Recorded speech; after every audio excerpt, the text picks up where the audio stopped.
আসসালামু আলাইকুম প্রিয় বন্ধুগণ। দেখলেন যে আমার জামা কাপড়গুলো আমি ধুয়ে আনলাম, ওয়াশ করলাম। আজকে 25 বছর যাবৎ আমার জামা কাপড় কিন্তু আমি ধুই। এই জামা কাপড় আসলে আমি ধুই, এটা আসলে মানে দোষের কিছু না, বা আমারটা কেউ যে ধুয়ে দেয় না, ব্যাপারটা এমন না। ব্যাপারটা হচ্ছে যে আমি আমার জামা কাপড় যে অন্যকে ধুইবে বা সেই ধোয়া জামা কাপড় পরবো আমি, আর অন্যকে ধুতে গেলে আমার মনে হয় যে তারা কোনো দাগ ভরে ফেলবে বা ময়লা ভরে ফেলবে, তারা ভালো করে ধুতে পারবে না।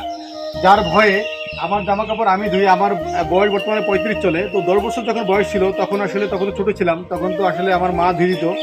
তখন তো আসলে ওই ভালো মন্দ বোঝার মধ্যে জ্ঞান হয় নাই।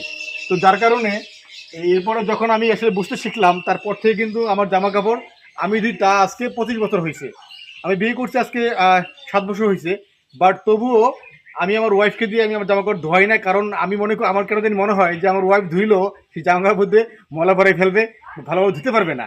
যার কারণে আমারটা আমি দিই। আর বাকি জীবন হয়তো বা যতদিন আমার শক্তি থাকবে, আমার রথ থাকবে, আমারটা আমি দেবো ইনশাল্লাহ। তো সকলে দোয়া করবেন, আর আপনারা সবাই চেষ্টা করবেন যে নিজের কাজ নিজে করার জন্য।